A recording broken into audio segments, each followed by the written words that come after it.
राधे राधे, जय श्री कृष्णा। कैसे हो आप सभी? आई होप आप सब अच्छे होंगे, मजे में होंगे और स्वस्थ होंगे कान्हा जी की कृपा से। और आज यहाँ पर देखिए लाला लाली छोटे लाला सब तैयार हुए हैं और सब बैठे हुए हैं। आज एकादशी का दिन है।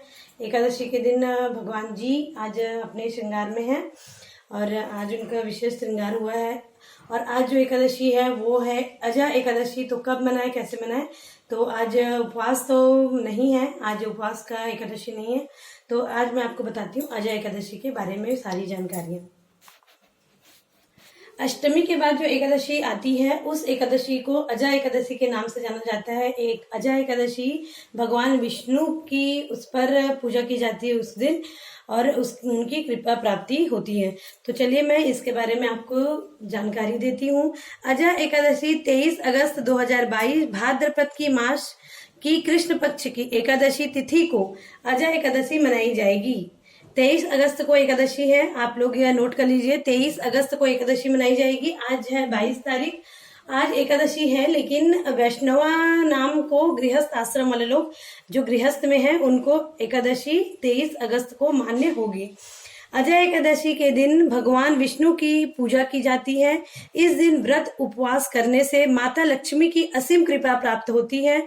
धार्मिक मान्यताओं के अनुसार अजय एकादशी का व्रत रखने से जीवन के सभी संकटों का नाश होता है और मनवांछित फल की प्राप्ति होती है। आज के दिन अजय एकादशी के दिन भगवान विष्णु की पूजा की जाती है फ्रेंड्स। और उस दिन भगवान विष्णु की पूजा की जाती है जिस दिन माँ लक्ष्मी आपके ऊपर असीम कृपा बना के रखेंगी और मनवांछित फल को प्राप्त कर सकते हैं आप इस व्रत को करने से। एकादशी के व्रत को सभी व्रतों में काफी उत्तम माना जाता है। जैसे कि आप सभी जानते हैं कि बहुत सारे उपवास होते हैं, लेकिन सभी उपवास को आप नहीं कर सकते। उसमें आप एकादशी का उपवास जो होता है वह उपवास मेन होता है। उस उपवास को अगर आप कर लिए तो आपको किसी और उपवास को करने की जरूरत नहीं होती है। उपवास तो वैसे सबको किया जाता है, लेकिन अगर आप नहीं कर पा रहे हैं तो आप मात्र एक एकादशी का उपवास भी कर सकते हैं। तो इस तरह से उपवास में एकादशी का उपवास जो है वो बहुत ज्यादा मान्यता उसमें रहती है एकादशी के उपवास में। अगर आप साल भर का कोई उपवास नहीं भी रख सकते तो कोई बात नहीं, इसमें आपको सारे उपवासों का पुण्य प्राप्त हो जाएगा। भादो मास के कृष्ण पक्ष की एकादशी तिथि के दिन जो एकादशी आती है उसे अजय एकादशी के नाम से जाना जाता है। इस साल जो अजय एकादशी का व्रत है वह 22 अगस्त को रखा जाएगा।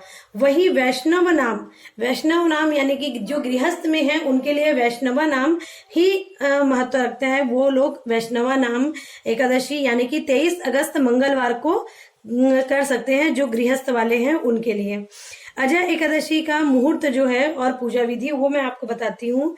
एकादशी प्रारंभ तो हो रहा है 22 अगस्त 2022 को सुबह 3:35 पर वो शुरू हो रहा है। एकादशी तिथि जो है समाप्त हो रही है कब? 23 अगस्त 2022 को सुबह 6:06 पर खत्म हो जाएगी। लेकिन जैसा कि आप लोग को मैं बता रही हूँ कि एकादशी 22 को भले है, लेकिन आपको रहना है 23 को। एकादशी थोड़ा सा जिसमें अगर उसका कर्ण भी आ गया दूसरे दिन वैष्णवा नाम में, तो आपको वैष्णवा नाम एकादशी को ही रहना है, ये माना जाता है शास्त्रों में। पारण का जो समय है वो 23 अगस्त को शाम 4 है ना, शाम को 4 बजे 1:57 से लेकर के शाम 4:29 तक है। तो इस तरह से पारण का समय भी इसमें दिया गया है। जो 22 तारीख को उपवास करते हैं साधु सन्यासी उनके लिए 22 तारीख वाला एकादशी मान्य होता है। गृहस्थ वालों के लिए 23 तारीख का उपवास मान्य रहेगा।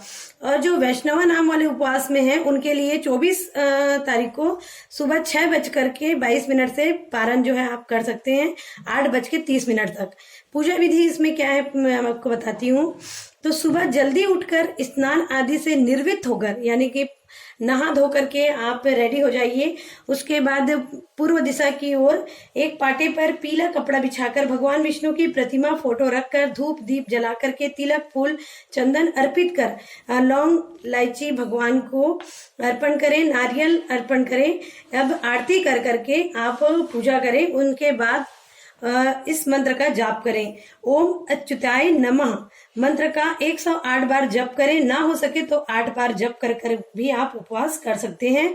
दूसरे दिन पारण के दिन आप ब्राह्मणों को भोजन करा दीजिए। नहीं बन रहा है तो उनको दक्षिणा दान करके या फिर मंदिरों में दान करने के बाद, अन्न का दान करने के बाद द्वादश के दिन आप भोजन पारण कर सकते हैं।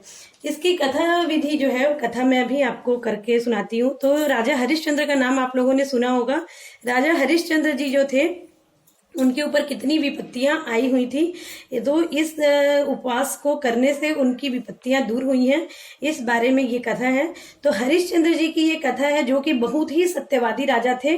उनके जीवन में एक ऐसा समय भी आया कि उनका सारा राजपाट जो था चौपट हो गया। राजा की पत्नी, पुत्र सब अलग हो गए, पूरा परिवार छूट गया था। स्थिति ऐसी आ गई कि उन्हें स्वयं को एक चंडाल के यहाँ नौकर बनकर जीवन यापन करना पड़ा। एक दिन की बात है, राजा उदास बैठे हुए थे, तभी उधर से गौतम ऋषि का आना हुआ। राजा ने गौतम ऋषि को पूरी कथा सुनाई और उनसे उपाय पूछा। ऋषि ने तब उन्हें भाद्रपद की कृष्ण पक्ष की एकादशी तिथि को विधि पूर्वक व्रत रखने को कहा। राजा हरिश्चंद्र ने कहे अनुसार व्रत किया। अजय एकादशी का व्रत किया। पूरा दिन भगवान विष्णु की आराधना की, उनके नाम का स्मरण किया, विष्णु सहस्त्र नाम का पाठ किया। इस तरह भगवान विष्णु की अत्यंत आराधना करते हुए राजा ने रात भर जागरण करके भगवान को प्रसन्न किया। इसके बाद उनके सभी पापों का नाश हो गया। जो पाप थे हरिश्चंद्र जी के, वो पूरे नष्ट हो गए। उनके अच्छे दिन आने शुरू हो गए। राजा को पुनः परिवार और राजपाट प्राप्त हो गया। मृत्यु के पश्चात राजा बैकुंठ की प्राप्ति हुई। राजा जो थे, उनको मृत्यु के पश्चात बैकुंठ में जाने की प्राप्ति हुई। तो इस तरह से राजा हरिश्चंद्र की ये कथा आती है। और अजय एकादशी को करने से सारे पाप, सारे कष्ट से आपको निवारण मिलती है। तो जय श्री कृष्णा, जय राधे राधे। तो यहाँ पर देखिए मेरी कहानियां, मेरी कथाएं आपको कैसी लगी बताइएगा। और आप लोग 23 अगस्त को एकादशी का व्रत बिल्कुल अच्छे से कर सकते हैं। तो राधे राधे। फिर मिलती हूँ अगले वीडियो में। धन्यवाद।